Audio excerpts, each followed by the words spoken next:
Hello, card friends. I'm Tori. I'm Alexi. I'm Chaz, I'm Joe, and this is Rainbow Reverse. and today we're going to be doing a little discussion slash review of Season 2 of Card Fight Vanguard OverDress. We originally started the channel doing weekly reviews of episodes for the first season of Overdress, but we kind of fell off of it. One, because it was a lot, and two, because we honestly were not vibing the season as hard and didn't have as much of a desire to talk about it. So we're going to start off our season 2 review by doing a quick little how we felt coming out of season 1. Tori, would you like to begin with some of your thoughts? Oh, sure. I thought it was pretty funny. I liked the jokes. I know a lot of people didn't really like how the plot was structured, in that there wasn't really an overarching plot until probably pretty late in the season. But I had a good time watching it. I feel like near the end of the reviews that we were doing every week, we were just like, it was fine. Nothing really happened. It was fine. Every episode, it felt like near the end that we were like, yeah, I don't really have anything to say about it. Nothing happened. It was fine. I didn't really I love me some slice of life. I really do. But what I'm really missing, or what I was really missing from season 1 of Vanguard, was what drew me into Vanguard in the first place was the characters and their connections with their units and with each other, and I didn't really feel that in season 1, so it didn't really draw me in and I didn't really care. And Joe? I kind of felt similarly to both of you. Again, I like the slice of life. It was fun, but I never felt really super strong about it. I never had really a lot to say about it. I liked that it was a change of pace again, but it was it's all right. It was fine. Yeah, I'm in the same boat with Joe and Alexi, where I was like, it was fine. Like, I won't lie, when the season ended, there was a part of me that was like, honestly, I wasn't like, oh, they hooked me for next season. Like, every week I wasn't like dying to know what was going to happen next week, other than like maybe being like, man, I'm dying for a plot to happen. It was like, again, it was like, okay, it was funny when it was funny, but I just like it wasn't giving me the like week to week, I need to make sure to tune in next week to watch it, that I really was hoping for. So I was just kind of very middle of the road about it. But now we just had season 2. Very quickly, for what happened in season 2 was basically Donji returned to his hometown to go hang out with his sister, but he had to go under the fake identity of Donji that we learn is not even his real name, to be near his sister Mirai, and she is blind, which is why she doesn't really pick up that it's him, and it's also been a very long time since he was around. So he pretends to be like her bodyguard and, is getting closer with her again. But he's been kind of exiled from his family because he ruined her wedding that she was supposed to have. Because he was like, this dude is a bad dude. Why are you trying to get married? You're like 10 years old. And then Yu and friends at Blackout are like, we're going to go fight Mirai's team Daybreak because they're doing some not cool stuff by taking over all the other card fighting groups. So they end up in their hometown and end up confronting Daybreak directly, which results in a big team Blackout versus team Daybreak card fight, little tournament kind of thing. And Blackout comes out on top in the end, teaching Mirai the value of friendship, which is very Vanguard, actually. Yeah, so that's just kind of the basic idea of the plot. And now we're going to discuss the plot and our overall feelings about the story itself. Would anyone like to start? I want character sleeves of Toya cross-dressing. Yeah, That's best the part of the biggest thing. season. Big Mommy Toya.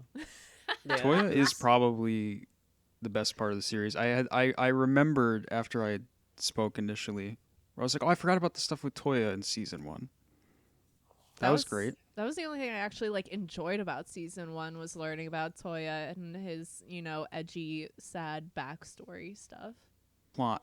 Yeah, plot lines. We'll talk about Toya. Yeah. I wanna cover like the actual story a little more first. In general, I like the plot of this season far more than the first season, in huge part because there was a plot. There was a connection, an A to B that we were traveling. And that was really important to me. I actually, when an episode would end, I would be kind of like, oh, cool, I want to watch next week's episode. I want to see what happens next. I do think there being only like 12/13-ish episodes does make the plot feel a little rushed. I feel like I wish the seasons were just a little longer, like with how Vanguard was, where you would have maybe like a 25, 30. I don't necessarily need it to be like a 50, 60 episode season, but like a little more than 12 episodes would be nice in my opinion, because I did actually enjoy the drama of this season and seeing like Donji's kind of torment and learning a little bit more about his backstory. And I enjoyed there being the conflict between the two teams and having it come to the head in the fight. I just wish we had more time to see all of that develop, and that it didn't have to be like too rushed. It's like, all right, you guys want plot, here you go. They show up, oh, now they're conflict, oh, now they have to fight. Like it just happened like week to week to week, and I was just like, oh damn, and now it's over. So that's like my one big thing is about the plot itself that I really wish I was like, I actually wanted there to be a few more episodes where we could really see, like, for example, when Blackout is like fighting the Daybreak teams to get to like their home base, it just kind of happens in the background and we just kind of hear about it. We don't really see it happening at all. You know, that would have been nice. Like, honestly, Blackout kind of disappears for like a chunk of episodes in the middle for the most part, and while we focus on Donji and Mirai, and it's like then they just show back up like, oh hey, we've been doing stuff while we've been off screen the whole time, and it's like, oh man, this is where like 5 more episodes would have come in really handy. But yeah, that's my feelings on the plot. Overall, huge improvement from season 1 in my opinion. I liked the drama. It was nice. I like a tournament arc. I agree it felt kind of rushed. I still wish there was more time to develop the relationships between the characters, because they don't really go into, oh, Toya was their big enemy and now he's the leader of their team. How are they gonna, do stuff and interact and and it was just kind of like, hey, you're on our team now. Cool. There's no tension. There's no like building of. Isn't there like a whole episode about that? Where like Toya fixes the merry-go-round? They like touch on it. They touch on it for like half an episode, and I'm like, it's not enough. Just I want them to develop the relationships more. Or like with Toya seeing Masanori again when they were like living together and being boyfriends and stuff, and now they're like in a tournament arc against each other. They don't talk about that. They're not like, oh my god, I'm seeing you again after all this stuff. And Zakusa was just gone for half the season. At the end of every episode, I was like, where's Zakusa? What happened to my boy? Where'd he go? I liked seeing like the units that I like in action. I liked seeing a little bit of Zorga. I liked, seeing more fights. I liked that. But I wish there was more development of the characters and between the characters. Yeah, I definitely thought season 2 was an improvement. I don't mind less card fights or lighter plot. I enjoyed some things about the first season, and I think the first season did have fights and character moments that were really good. And again, I didn't really mind the way that it was. I just, was like, I don't know what to say about this. But I think the second one was a big improvement. Like Chaz said, there is a lot more sort of character drama. They kind of take advantage of being a little more character driven and like fight driven a little bit better. And then of course they do work the fights back into it, which I really liked. I love the plot of like the uh, what's her name? Mireille's like handler, the lady that Haruka? plays Gravidia. Yeah, Yeah, I forgot her Haruka. name. I like her like plot to like unify all of the teams, like Romance of the Three Kingdoms, but like card fighting. That's again where I would have liked like a card fight like modern like Romance of the Three Kingdoms anime would have been great. But again, yeah, it's kind of like movie pace. It's a show, but it's like movie pace, so they just kind of blow through that. It's like a concept that's established, and it's like, oh, that's cool. But then they don't actually do it. It's like a small like cutscene about it, basically. But I like the improvement of the drama. I did think the tournament arc was um, engaging, but yeah, I guess yeah, I agree. It could have been longer. And Tori, have you gathered your thoughts? Um, I feel like I have many feelings about this anime, and not all of them are good, not all of them are bad. Um, I like I like the fights. I have a weird relationship with Vanguard anime, and that the original anime I think spends way too much time in fights, and it becomes kind of like tedious and boring when there's like a fight every episode. Um, Strong disagree, but I that's know everybody will fucking disagree with me on that, but I I like good stories, and it's hard to tell a good story when everything's wrapped up in game mechanics. And I think Overdress does a good job of not doing that, where the fights do take place, but they're not overly heavy on like every turn being significant. Usually they will actually start the game and then just skip to an important turn, which I think is really good. I do wish the anime spent more time with the characters though, because this section of the anime really takes all of the time that we spent with like the extra characters like Tomari and Zaxa and um basically like everyone from Blackout and just like is like just kidding, this show is now about Yu and Mirei only. And I really felt that when it was revealed that Danji and Mirei were siblings. Like Danji just kind of disappeared and like ceased to be a character um until his like fight happened.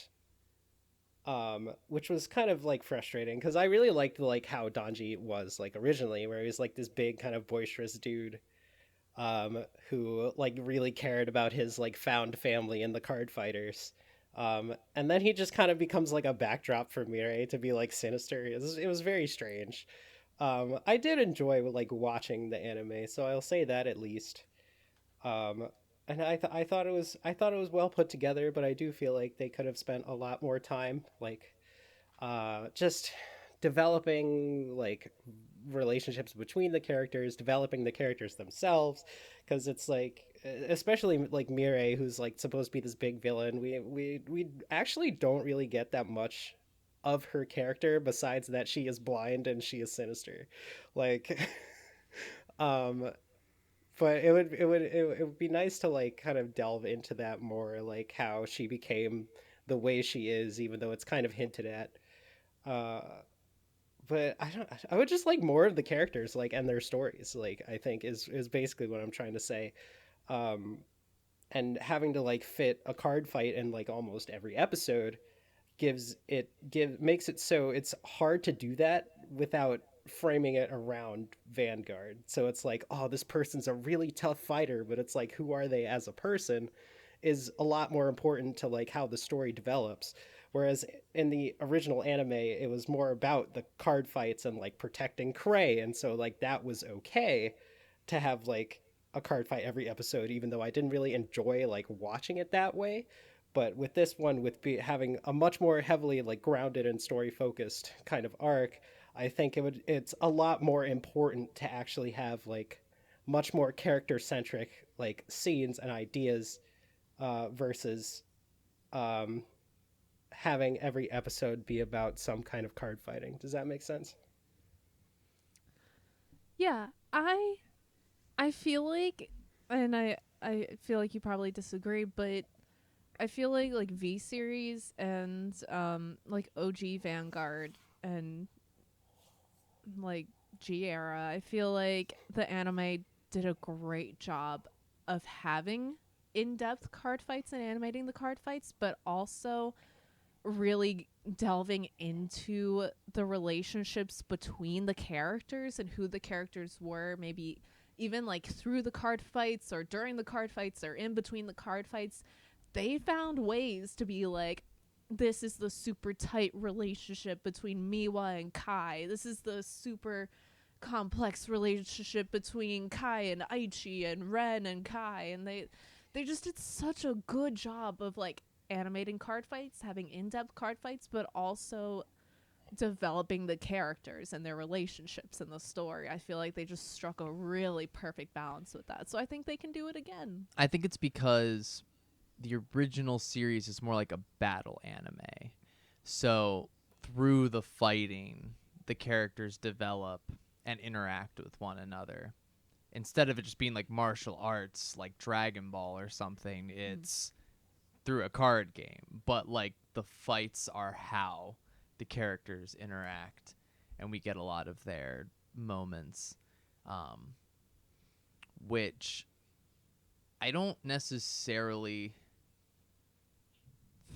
think that that's necessarily to the detriment of Overdress personally. I just think it kind of like lacks both in a way. It doesn't have character development through card fighting, but it also just doesn't have a lot of time with character. And some people might criticize being like, well, you didn't really like season 1 and that's a lot of time with character, but you're complaining season 2 doesn't have enough. And I'm like, well, there can be a good in the middle. There Yeah, could be a good in between that I think both have kind of gone too far one way or the other. Yeah, I think they really need to like strike a balance between that. And I think what would help is, like you said, literally just having longer seasons.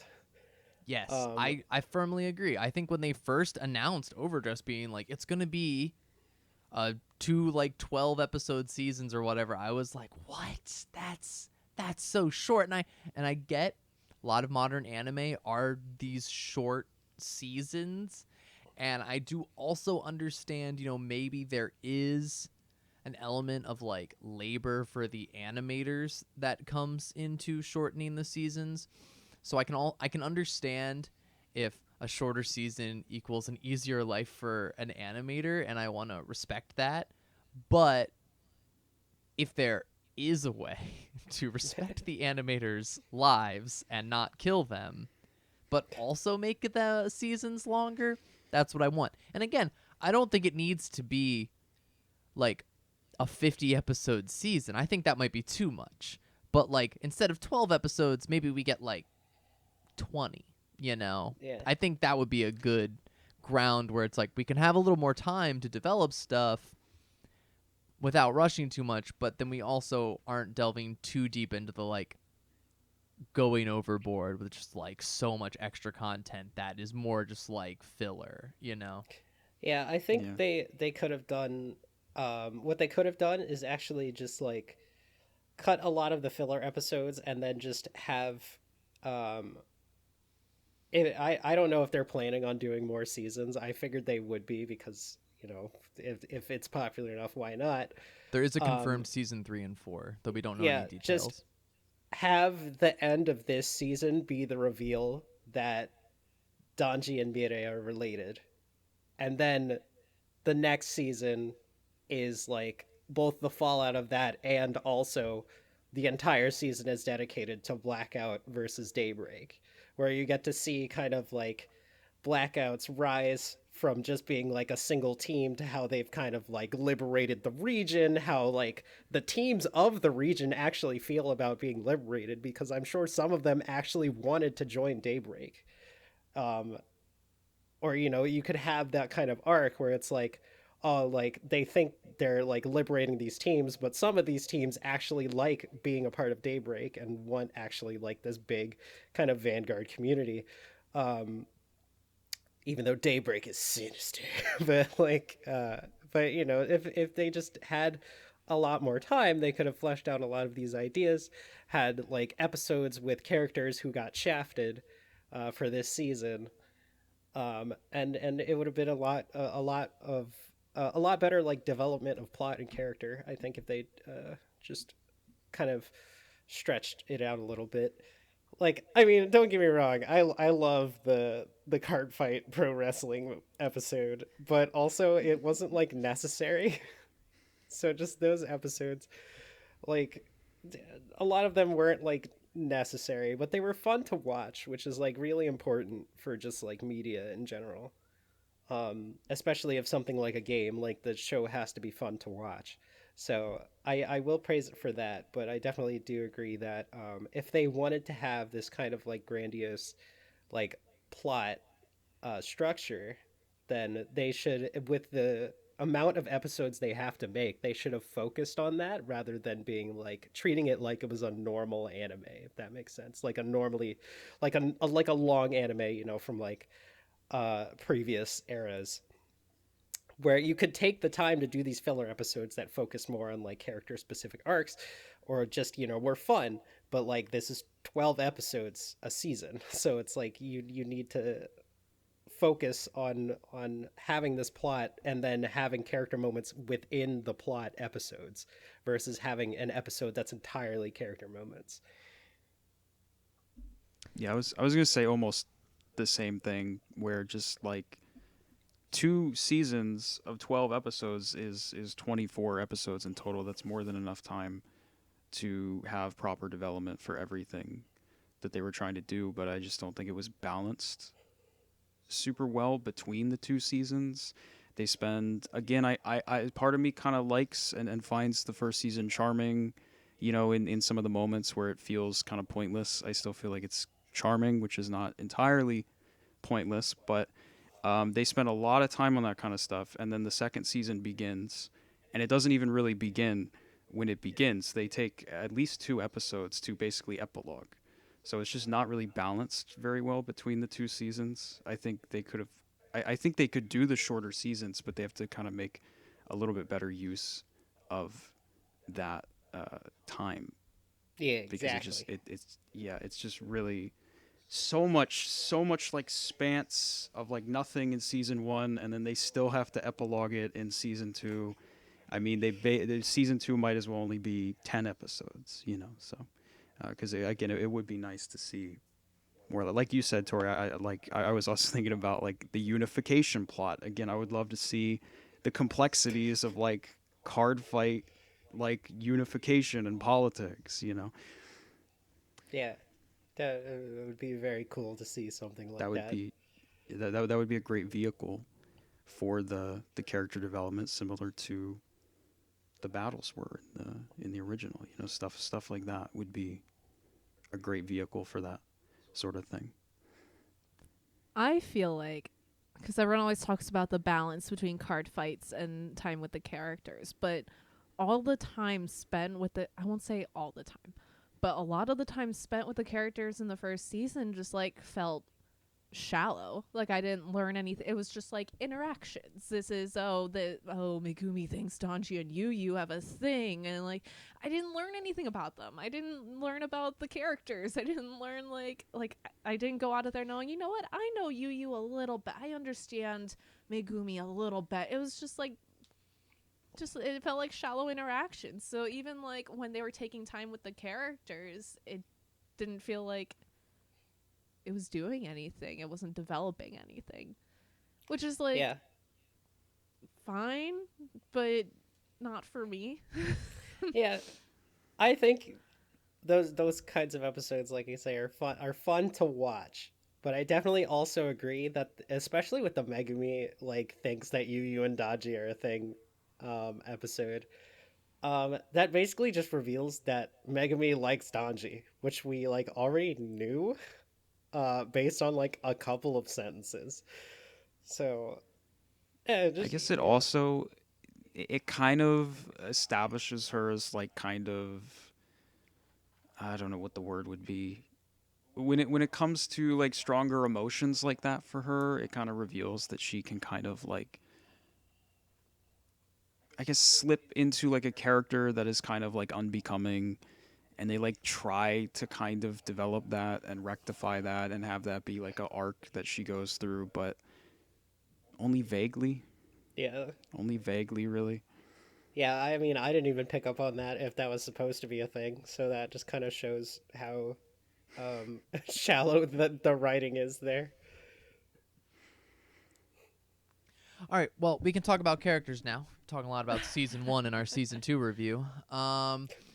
So character-wise, I think we already kind of have talked a lot about just how we feel we didn't get a lot of time with the characters. One of my big, I think, things that I just kind of didn't vibe with the season character-wise was Yu specifically, going from I feel like we don't really ever get to see Yu's transition into being like powerful and confident. You just kind of is like, I'm confident now. A transition, you say? Yeah, right. It's like, Yu's all like, oh, Danchi in the first season, and then the second season, Yu just kind of hangs out and is like, yeah, let's go get Megumi, and all right, let's Yeah. go to Daybreak, and then in the last episode, Yu's like, I've learned so much on my journey, and we're just like, when did that happen? Like, when? I completely agree. Um, you definitely seems like just kind of a blank slate for this episode that acts confident when he needs to be. It's And I like Yu as a character. I think he's interesting. I think there's a lot of potential. Yeah, there's a lot of potential for Yu's character to go places. Like I need Bushi to have some courage and make Yu at least gay or something. Like, come on, like let's have some courage. I mean, whatever. But the point being, Yu has a lot of potential. Yu could be a much bigger character. And I need not move my hands so much; it's making the camera yeah. like Your refocus. autofocus is like Yeah, I know.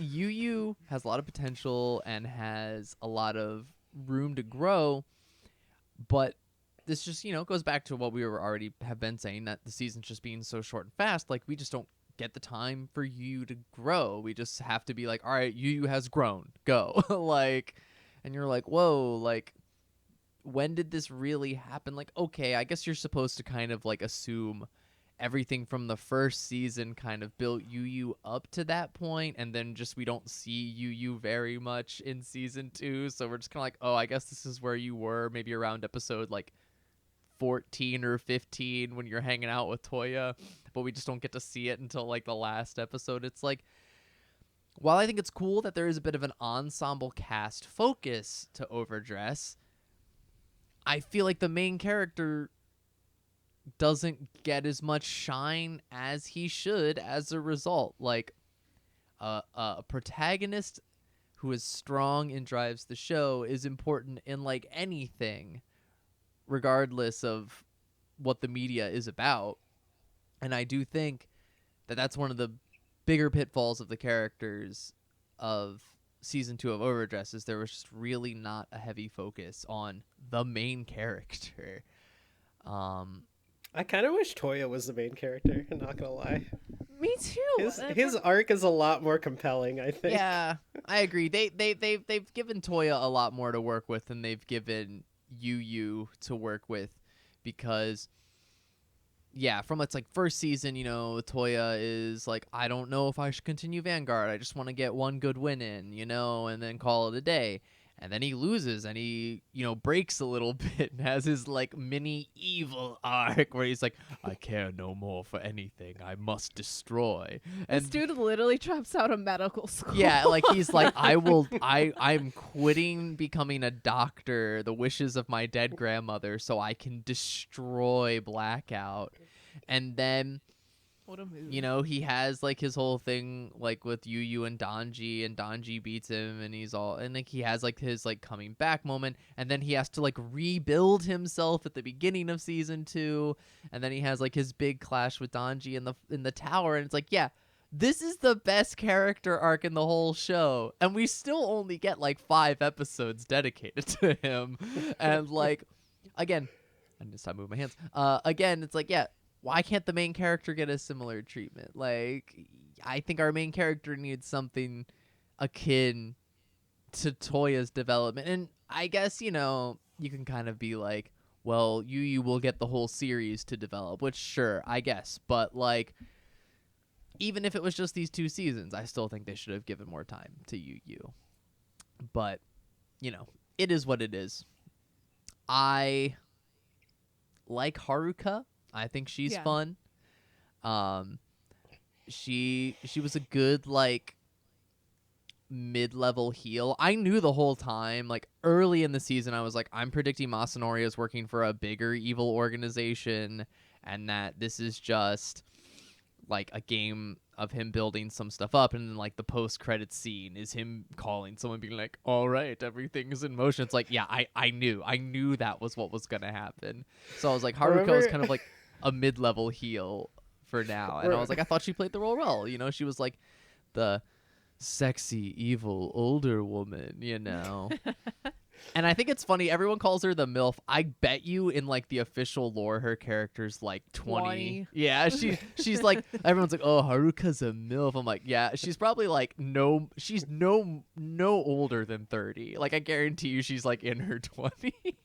Oh yeah, most definitely. Remember when Alexi was like dying on the hill of Masanori is not evil?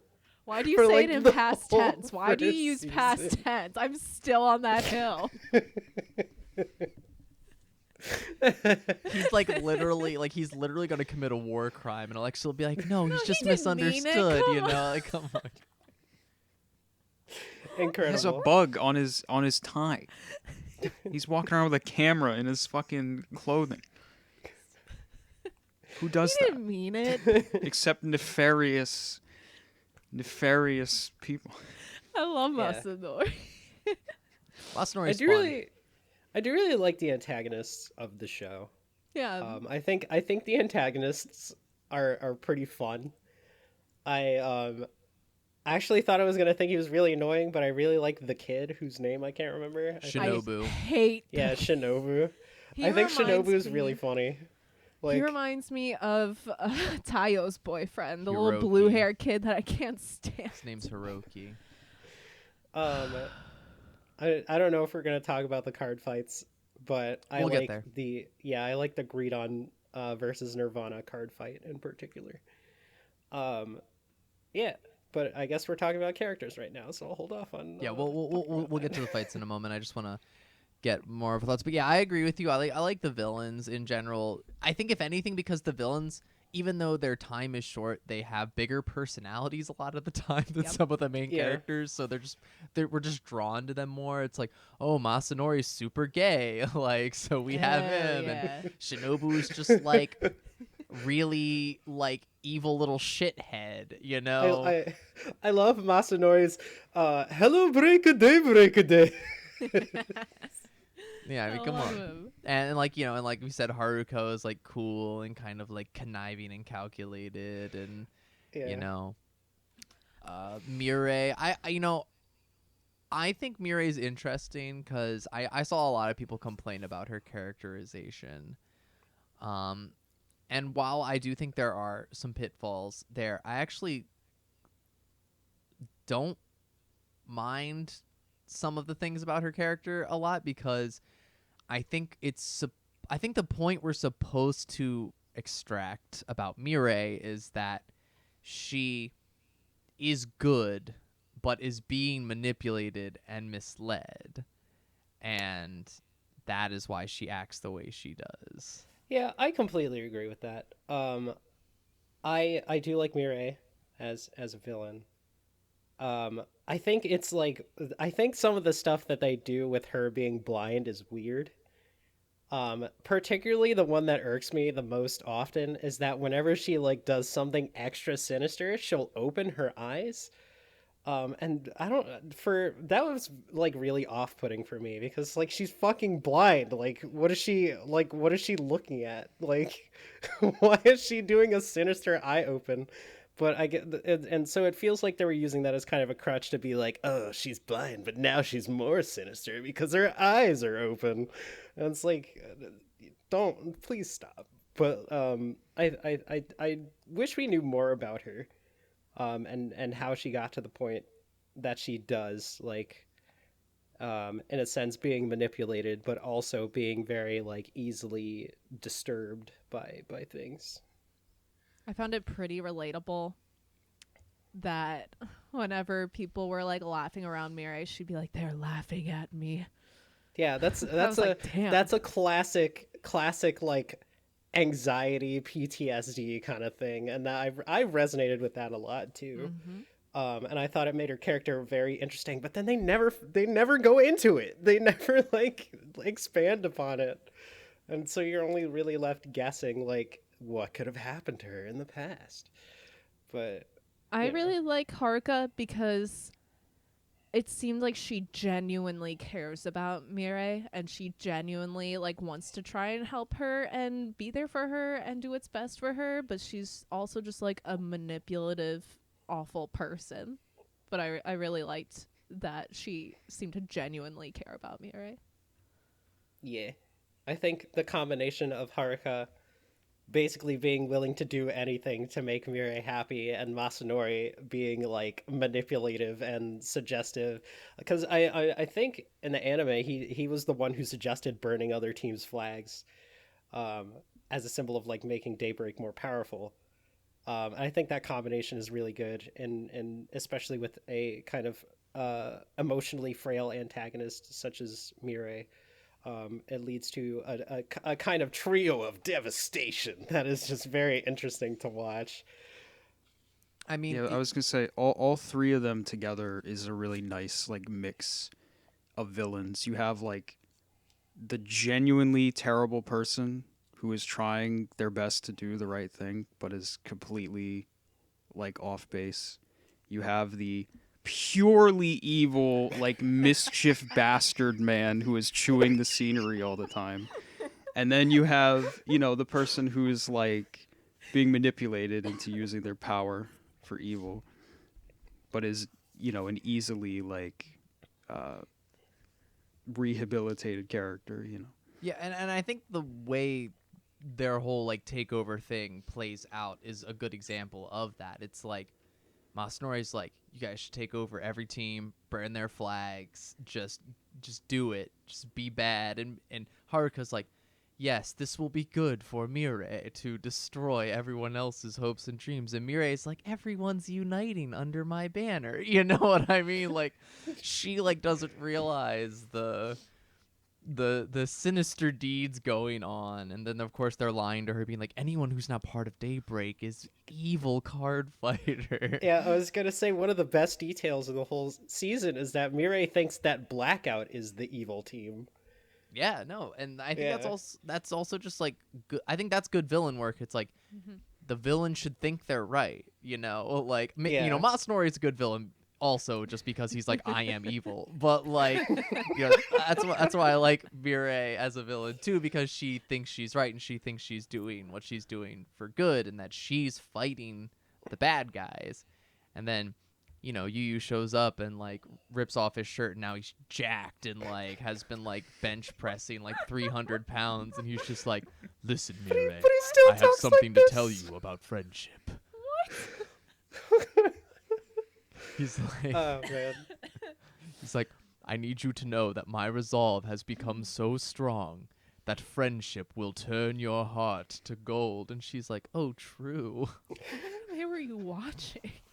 I Okay, last thing I want to say about characters is that I want like a cross-dress Yu arc that isn't like he has to like sneak in somewhere or is just like he's on the market, he's like on the box. Like I want like an actual like story about cross-dress Yu that like paints it in like a better light for him Mhm. versus like, oh, we're just doing disguises. Yeah, Please. They're they're pushing that further and doing it more than a lot of series would for that. And they kind of like vaguely promised like a lot about that in the beginning, which I don't think any of us truly expected them to deliver on. But they are still like doing it, and you use like, yeah, whatever, I can do makeup well. Toya's like, how are we gonna get in here? And you use like, oh, I know how to do makeup, whatever. there's Yeah, also Like like I hate that I don't have like agency when my sisters like force this on me, but like it's fun. I know how to do it. yeah, there's also that's what the like fuck I'm saying. I'm trying to like figure out Yeah, what so that's it's like about. also like after Donji and Toya's fight, I felt like Yu like hinted at having some secret. Like I feel like there was a line where you said something about like a secret or something that he's been holding in or whatever, and then they just move on. And I was like, wait, what? Like I was like, is this supposed to like be a tease at something? I think it's worth noting that when I was watching one of the Bushi streams recently that had Yu's voice actor on, Yu's voice actor had full on painted nails that were like long and pointy. I just think that was worth just pointing out. I was like, You Yeah. use voice actor is some kind of non-conforming or something. Yeah, He does yeah. like that with I was cosplay. gonna say, When the series started, he was talking about like how he hopes the anime like helps people like discover who they are. Yeah, I really would have liked if they were just like, all right, we're doing this. And then season one was an arc about how Yu is like trans, but only gets to dress as, I guess in this case, would be herself while card fighting. And that would be a great arc to have for like an anime. But I know that's way too hopeful. So I'm just hoping for like even just like a little bit of something. It just like maybe I'm projecting. It felt like the most trans masculine experience ever in those first few episodes when Yu has to go, I'm not a girl. I'm not a girl. I'm not a girl. And then, Yu's whole family, like, pushing Yu to wear dresses and makeup. See, you look great as a girl. See? And Yu's like, I'm not a girl. I'm not a girl. It just like, I felt something. Yeah, maybe it's a metaphor. I don't want it to be a metaphor. I want them to go all in with it. I want Yu to be trans. I don't care. I Yeah. want Yu to be gender fluid or non-conforming or trans or something. I It's said there. I could accept. I It's was like, all can there. you at least just be gay? Yeah. Can we The get some- ingredients are there. Bake the cake. It's all there. And again, they're like on their way. They start out with the like, oh, my sister forces us to do it, and that's like, oh yeah, right. But then they go like a little further with it, and it's like, okay, so what? So what? Like, oh, he doesn't like hate dressing up. He hates not having like agency over like how he does it and like whatever. Okay, so what? Yeah, What's I the think deal then? I think I think I had this conversation with you, Joe, but I talked with someone about how people are like, oh, he doesn't like being dressed up like a girl by his sisters. It's like, well, that's not how I interpreted it. I interpreted it as he doesn't like having the photos taken. Like he doesn't like the sheer amount of like gushing and attention that his family will like put on him while he's in a dress. And because, he's a quiet kid, he doesn't really like the attention. And that's why he runs away, cuz every time you see him in a dress afterwards, he never looks uncomfortable or like he doesn't want to do it. So, Yeah, and some of those times is when he's like the most like outspoken, you know. So that's why I'm like, I feel like there's some kind of, again, maybe we're projecting because we want it to be true and we're all fucking queer, but like I feel like there's some kind of thing where it's not it has like the makings of the typical trope in the beginning, but they kind of distance from it a little bit. And to me, I always felt like, kind of like you said, it was more that he hates like having a lack of agency than he explicitly hates like being dressed up. He doesn't like really question it in any way, in any sort of like gendered kind of way. He's just like, leave me alone. All right, we should move on from this topic because we're Yeah, gonna we talk are, about we this are. for like 30 minutes. I was gonna say We already we could went talk on a for tangent hours on the- about on the plot thing. the I forgot we gender- were even talking about the plot specifically in the first bit. That was my bad. Okay, but I'm just gonna say, what I really want from season 3, just from the get-go, you in dress mode all day, every day, and everyone's like, "Huh, you're dressed like a girl," and Yu's like, "Yeah." And then they just move on and they fucking play Vanguard and shit.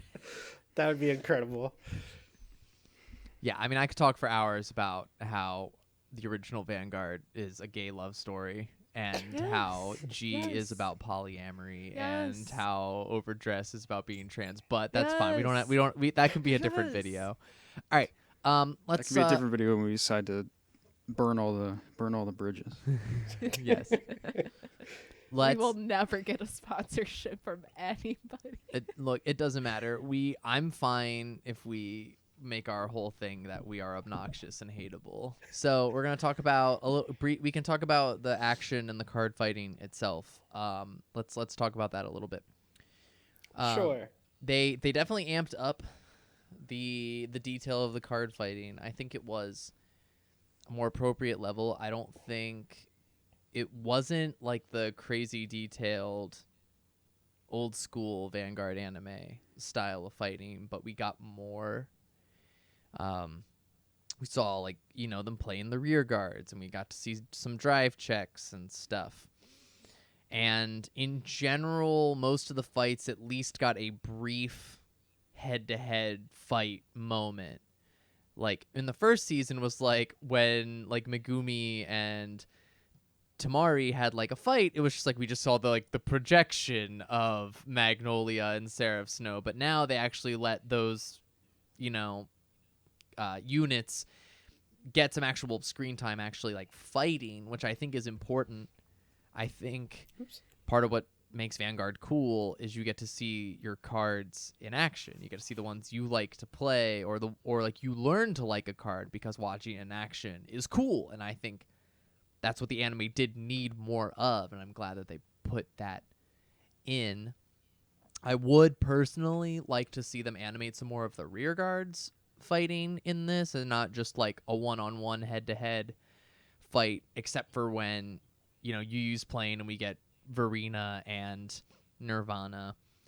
But there was I think it was Tamari's fight. They actually showed some of the rear guards pop in a little bit. I would like more of that. Just like, hey, I play this card and it attacks. Maybe just a little quick, like, oh, there it is. Like I think that would be cool. I like seeing the units animated. It doesn't need to be like, again, super wild detail, but just like, hey, I play this card, it attacks.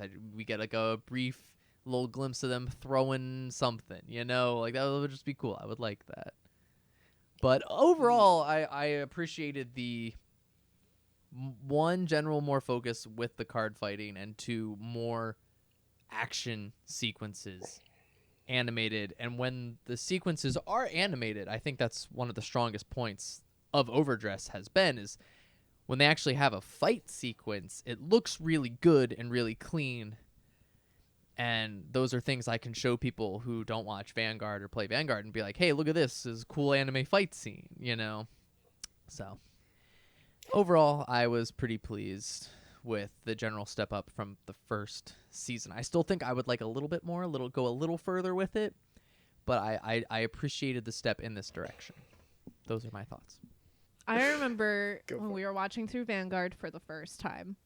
Don't remember what season it was. I don't remember what era it was, but there was a fight where it wasn't one of their usual very in-depth, my rear guard does this happens. It was just units. You show the units fighting for a minute. And I remember we were like, I don't really like that. I want the in-depth fights. And this was like maybe a year and a half ago that we were watching Vanguard and this happened. And I just think it's interesting because I'm still like, you know what? I want to see the in-depth stuff. I want to see more rear guards doing stuff. I want to see more Daddy Zorga. I want to see more units doing stuff. I want more. See, I like that it's not the same as the original.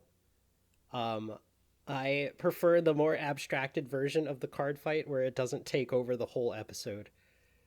Um, because it makes for a better storytelling framework, in my opinion. But I will say the actual animated scenes of like both the card fight and the fighting are probably the highlight of season two. Um, the every time you see like the boss unit in this animated style is great, especially when they have some kind of interaction with the characters. I think this was season one, but there is a moment where Zorga kind of descends on Zaxa, which is like one of my favorite moments in all of season one, and I just love that kind of animation style.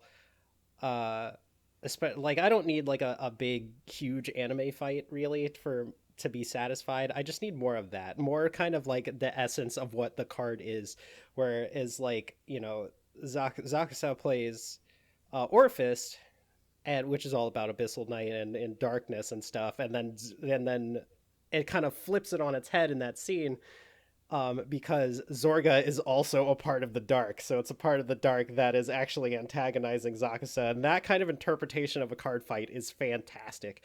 And I Mm-hmm. really hope to see like more of that stuff.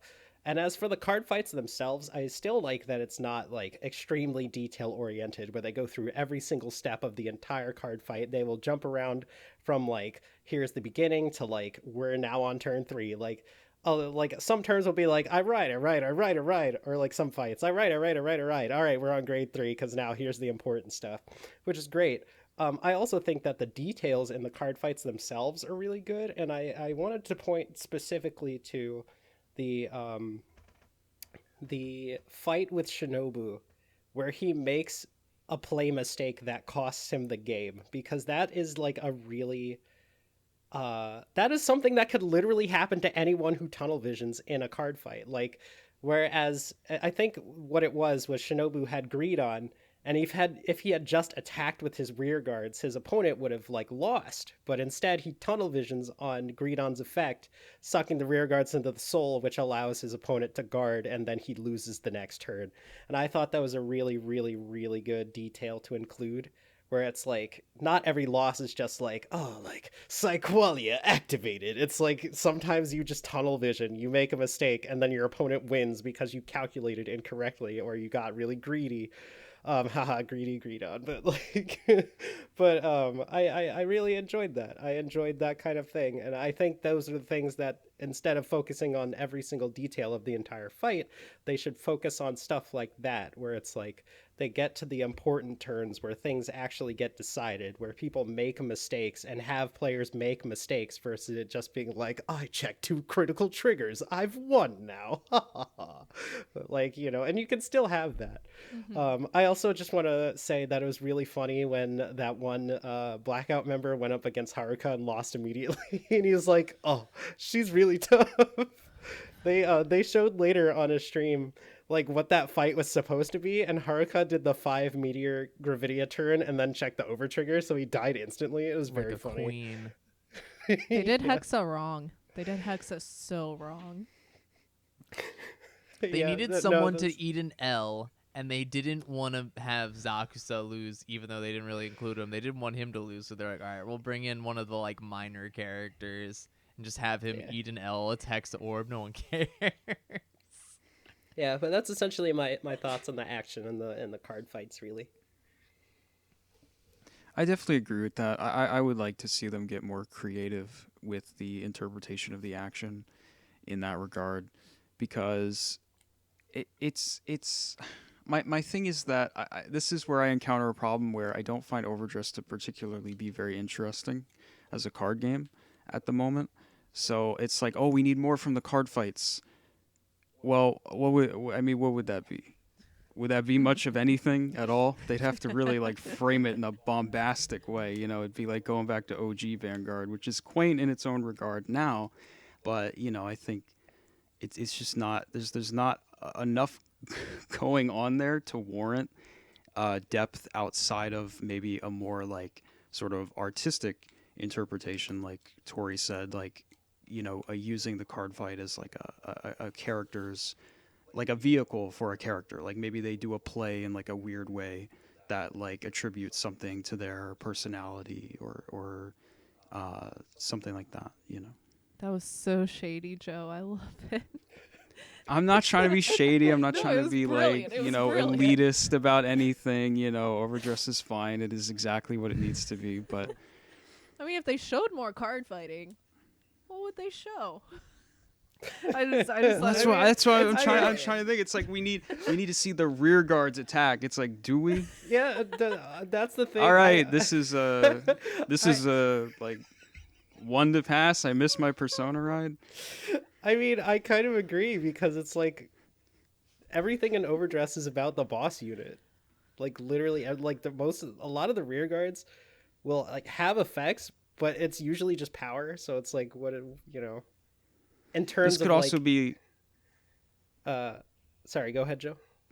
I was just gonna say this could also be a cyclical sort of thing where I'm like, well, I don't really care because I don't really care too much about the cards, and then I'm like, well, maybe I'd care more about the cards if they did more with it. I don't know. Yeah, I think it would be a good thing to show rear guards if they're like integral to like what the boss does. Like for example, like Orfist and the Shadow Army. Like showing Orfist raising the army is like thematically sound and would like make sense for the card fight. But if it's like if you're playing like fucking Seraph Snow and you play Bug Motor, like why does that matter? Like it's more about Seraph Snow's drive checks and like Seraph Pure Light's ripping stuff from Soul into prison than it is about like weird bulky Mecha Godzilla. y'all are like a shady army. Forget Shadow Army. See, one of my biggest criticisms of Overdress as a format is because everything is so centered on the Vanguard, it's like either that's what makes or breaks the deck, right? It's like, does the Vanguard work? Or does the Vanguard not really work? And you try your best to make a bunch of rear guards to make it better, but then it just struggles still because the Vanguard just doesn't have like the soundest ability in the world. And I mean, that's a valid criticism of Overdress as a format, but I'm specifically talking about the anime. Well, I mean, but like this kind of circles around to like Joe's point of like what is there to show, and it's like it does depend on how well designed the deck is. I think if the deck is designed to have reasonable interaction with its rear guards, then that would be interesting. And I personally think it Seraph Snow is a deck where the interaction with the rear guards is actually super crucial to how well the Vanguard functions. Whereas like, I don't know, what's a deck? Like, I don't know, like Hexa Orb, you're like, who cares what the rear guards do? It's like, Oh, I just mean in terms of like thematic flavor. Like Bug Motor could be literally any other thing and still have the same effect in the card game and it would be fine, but like in terms of thematic quality, like the best thing to do would probably be to show the Aurora Battle Sisters instead of like Bug Motor. But like, it depends on the deck. A lot of the rear guards are thematically sound, which would make sense in terms of an animated format. But some of them are just like, these are just cards you play because they're good. They don't have any thematic quality to them.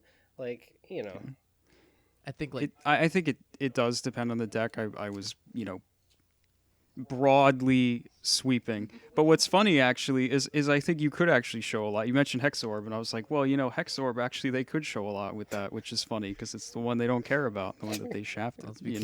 They could show like this rear guard. She looks at top two, and she goes, okay, I need this and this, so she makes like a decision based on calling from Diaglass, something like that. Well, you see, Hexorb is one of those decks where they had to desperately make good rear guards for it because they were like, oh crap, we designed this with a huge flaw.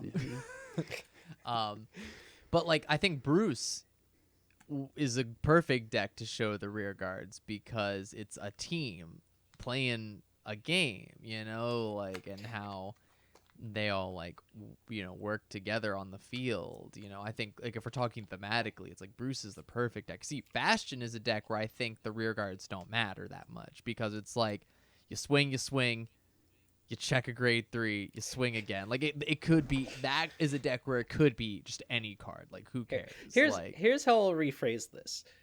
Um, Decks that have rear guards that are like these are part of a thing. So for example, like Aurora Battle Sisters Bastion, the Dust Storm Gunners, you can show those, but the other rear guards that are like that have important effects in the game but aren't thematically like similar to the vanguards, I feel like in the animated context wouldn't make a lot of sense without having to go in like to like a lot of detail. So that's kind of where it like falls apart for me. So it's like, yes, if you have Bruce, like show Leonard, like show Eden, like whatever, but don't show like Dober or like Marjolin or whatever that card is called. Like the thematically it doesn't make sense because it's like you have a football player, but then you also have like a circus acrobat and a dog. Like, what is that? I also think that like specifically in like a Gravidia battle, showing the rear guards can have a cool moment where the meteors like strike away the rear guards, and remove them from the field, or Seraph Snow like imprisoning the rear guards or whatever, little things like that. Like just just ideas. And I could see the argument too. One thing I just thought of is I know something people really liked a lot about Vanguard originally up until G was that all of the decks the characters played were like actual ratios and were like playable in the game and you could see them like function. So I could see the argument there's like value to like the mundanity of little things because I'm sure that's something that people always kind of really loved about Vanguard was that unlike a lot of other card animes which fudge things to a very extreme degree for the drama. For the most part in Vanguard, you can take a deck right out of the anime and play it. Wouldn't particularly be amazing most of the time, but it actually works and they actually show it like functioning as it would. They play like what I call the balanced version of the deck, where it's like they don't tech in the cards that break the deck and make it OP. But they play like what the designers intend you to play in the deck. Like that's how they play it in Vanguard. It's like you play this archetype and maybe a couple generic cards to fill in some of the other spots. It doesn't have like the goofy ancient cards that you throw in that suddenly break it. It's like that. Yeah. So like what you're saying, it's like it's not exactly the most competitive version of the deck, but it is a functional, playable version of the deck. Yeah, so in that respect, I could see an argument for like showing all the little mundane kind of things. Yeah, I definitely learned a lot about how like some of the decks function, watching through like the older anime and G just by like watching it and being like, oh, that's cool because it's like we didn't play Vanguard for like the first like 9 years that it existed, so watching the old anime, I can actually like see how the decks functioned and like what the archetypes were and like kind of figure out that stuff, which was cool. So I'm sure like watching it at the time, it's like, oh, that's cool. I think again, this second season of OverDress did a lot better at kind of showing you how a deck worked. So if you want to play the game, you can watch the characters play and be like, oh, that's cool or that's interesting, or I have a vague idea of like what this does, which I do think is important because the criticisms that be there because of it, a card game anime still has to make people want to play the card game. So that's true. Yeah. I think showing at least somewhat how a deck plays and functions is important because that's what'll get people to buy cards, especially if you want to get a younger audience in. You got to make them look cool. You got to make it look really cool. That's why the original Yu-Gi-Oh was so successful is because there was a very accessible on TV cartoon show that made the monsters look cool.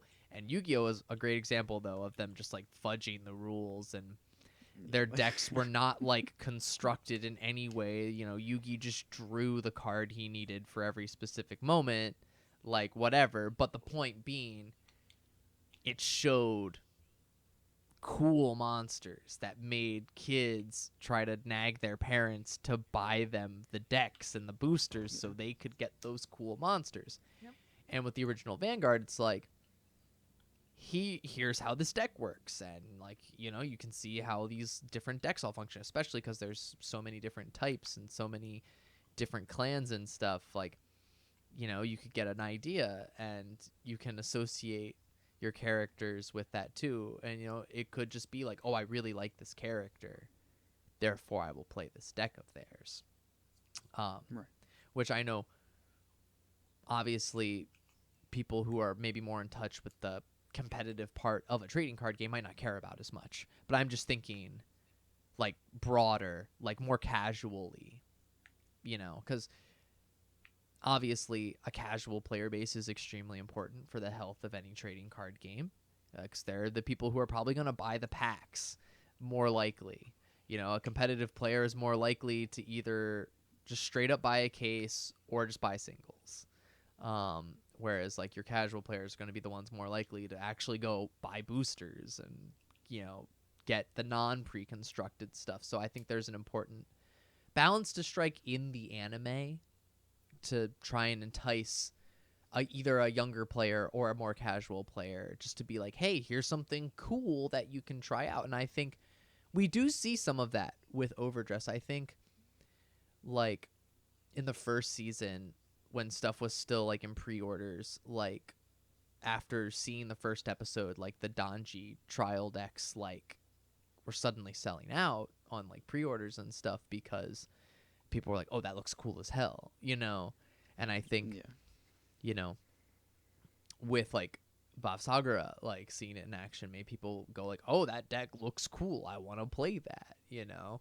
Whereas like, for example, you don't see any lyrical decks show up in the show. So like I'm curious as to what a non-competitive, purely casual player thinks about Lyrical Monasterio, being that it's not appeared in like the anime like at all. So that'd be something I'd be curious about.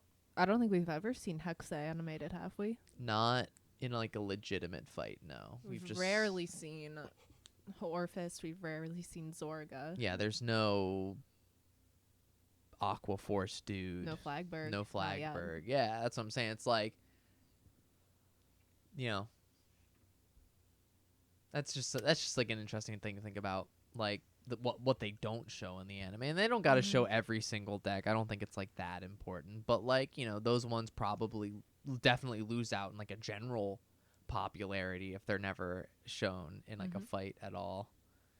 So we're just gonna give a little closing thoughts and our final ratings on how we feel about season 2. I know this has been a very long video, and if you've stayed through it this far, thank you for listening to us be gay. All right. Personally, I think this was a strong improvement over season 1. I still think it has a lot of flaws. I would desire these seasons to be at least a handful of episodes longer so we can develop plot more, develop characters more, but in meaningful ways. Like, don't just fill it with goofy filler, you know, like if we can get some real meaning out of it, that's what I would like moving forward. But for season 2, you know what? I wanted to watch it week to week, which matters to me. An episode would end and I would want to see next week. I will be so bold to say a 7 out of 10. A 7 out of 10. And honestly, I was feeling like a 5 out of 10 for the first season. So 7 out of 10, which I think pretty solid, pretty good. You know, had some things I didn't like, but I did enjoy it a bit. Cool. Alexi, your thoughts? We're just rating the second season individually. Second season, just the second season. Okay, because the first one I would give like maybe a 4.5, 5. I don't know. The second one on its own, I still had my issues with it. But it was a vast improvement. Um, I don't know. I'd say maybe like a 6.5. I'm still not completely sold on it yet. Maybe a 6.5. I just, I want more. I demand more from my media. I demand more from my Vanguard. Tori.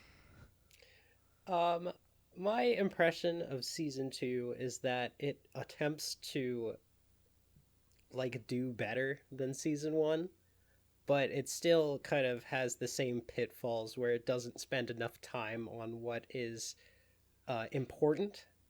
Um, but I did like the animation and the card fights. I also just did not care at all for the new intro song, so that really dampened my impression because it's like it's the first thing you hear. So and I have defended season one, but just to preface this, my season one rating is a 6 out of 10 because it's fine. It was fun to watch, but at the same time, I wouldn't call it good. I would say season two is almost the same way. So season two is like getting better. I would give it a 6.5. It's not quite good, but it's better than okay. Is kind of where I am. And Joe. Like a lot of other stuff, I would just mimic you all. I think it does better than season one. I think we're heading in the right direction. There's a lot of stuff I liked about it. Obviously, it kind of had its missteps in the way it kind of paced things and portrayed certain things and whatever. We talked about all that, but it was definitely a vast improvement, and I think it's going in the right direction. So I would probably also go somewhere around a 7. Kind of feel about numbers. But generally, probably that's where I would put it. I would definitely like if somebody was like, "Hey, should I watch Overdress again?" Like I kind of didn't like the first season that much. Should I watch the second one? I would tell them to watch it. Cool. Yeah, I agree with that. Yeah. And you know what? We didn't really talk about the theme song. You're right. I do not like the new theme song very much. I think the first season theme song was a lot better. Um, I generally really like Vanguard openings, so I was a little disappointed by this one. It's not like it's a bad song. It's just like it was just very okay. It was just very whatever. It just glazes. I'm like whatever. I don't care. Yeah, I usually skipped it like after the first couple watches. I would just skip all the way to when the anime actually started. But we're closing the video. We don't need to talk Yeah, about but yeah, I just this. that was a nice little thing. Well, thank y'all for watching, especially if you've watched this whole video because it's long. It's a long one. We're gonna do some more talks and discussions in the future. We've been Rainbow Reverse, wishing y'all the best. Bye. Bye. Bye.